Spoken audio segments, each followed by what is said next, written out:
Hi, I'm Jim Glover, and I'm with Peak Performance Coaching in Canada, and we've just gone through a training camp in Virginia, and we did lots of fun downhill stuff. So part of our conversation was to talk about descending and how to make the curve through the turns the right way and feel strong about it and have fun. So what we're doing in this little video is to show the proper line for doing those corners. And so what we're going to start with is a single bend.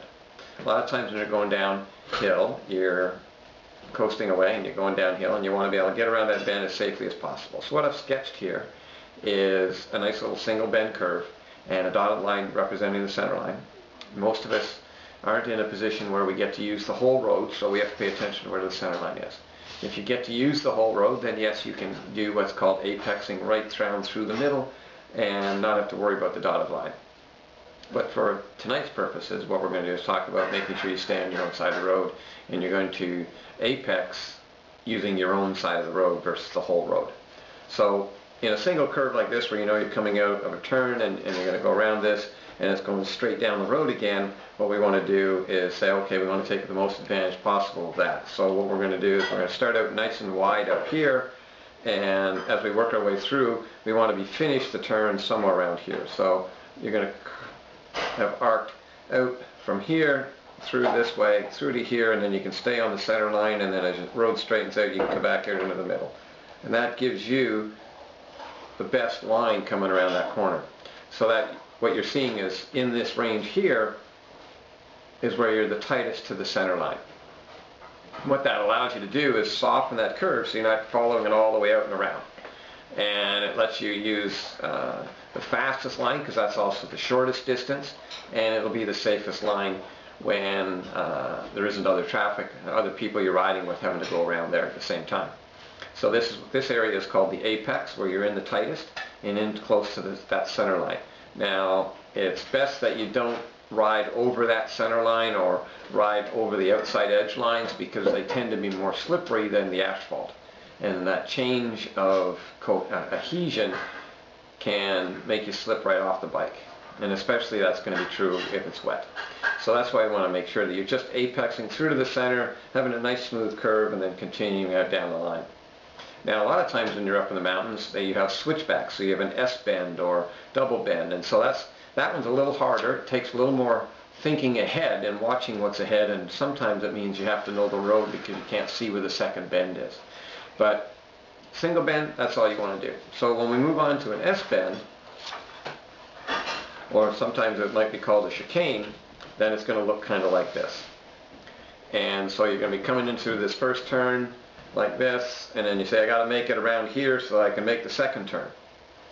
And it's about setting up this first turn so you finish the apex much later than you would if it was only a single turn, so you can be set up a lot better and straighter to get into the second turn.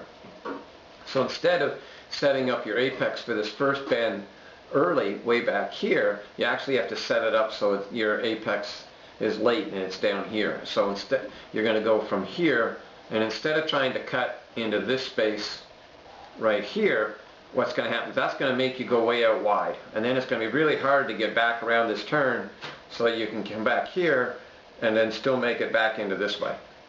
So what we want to do, and so that's going to make you have to work way too hard here and scrub too much speed in this section here. You have to be able to make it back out to come around here. So what you're going to do is you're going to hit that apex much later. So you're going to leave it from here, and you're going to come out, and instead of turning in tight early, you got to keep it out wider so you can cut in later to here. And then when you cut into here, you have a much straighter line and can carry much better speed all the way around to here and still make the center line down here. Okay?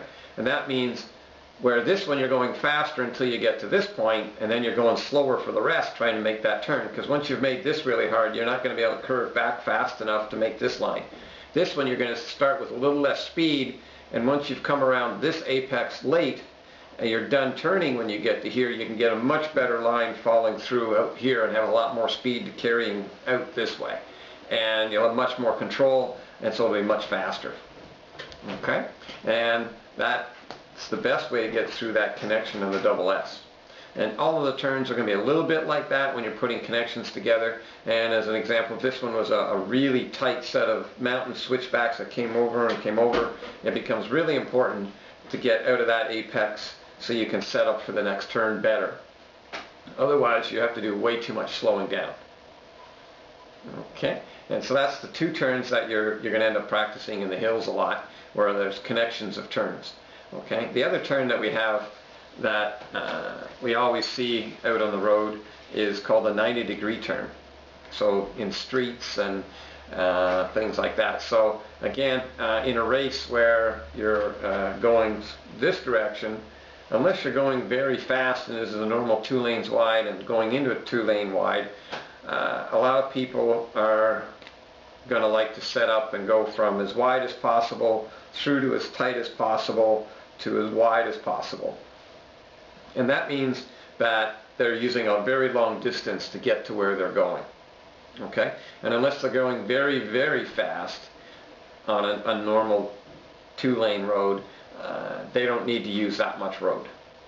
Okay? But if they start from way out here and curve in like that and end up way out here, they just have to go too far. If they can start in almost to the center line, they can leave it a little bit later and get in there and get the turn and come out here a lot better. And so they're traveling a lot less distance to make that turn, and they're protecting themselves by not having people come through the inside of them as much.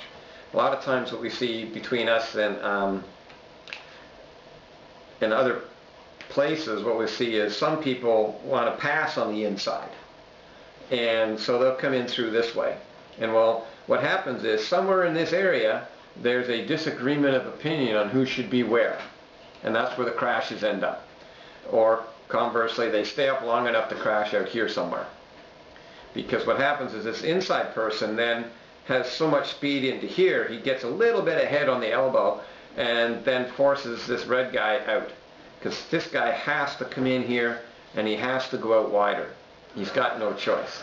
Otherwise, he's got to scrub so much speed off with his brakes that he's going too slow to have made up the distance he was trying to make up on the inside. And so this blue guy, when he cuts in like that, he's going to force this red guy, instead of carrying his line in and having a good speed coming out, he's going to get carried out here and out onto the grass or the curb or whatever. And you'll have no choice. So it's learning how to protect yourself from someone coming in so tight that he can get halfway by you. And part of that is not setting up way out there, but setting up in this corridor and then being able to take the line through that gives you the best speed all the time. Okay? So my experience with a lot of roads, if it's a normal 2-lane wide and going to a 2-lane wide road, is this line you should be able to do between 40 and 45 kilometers an hour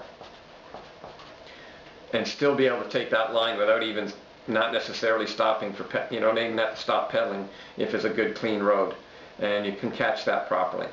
You don't need to get to this outside to outside line until you're probably hitting 50 plus kilometers an hour.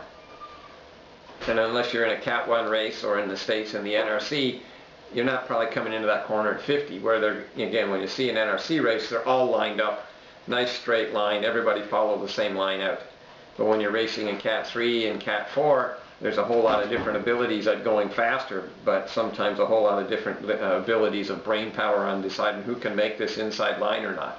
This inside line is more like about 35 kilometers an hour, and so if you're a racer that's been caught and you're down to 35, then by all means go to that inside line, knowing that you can take that inside line at 35 and stay inside.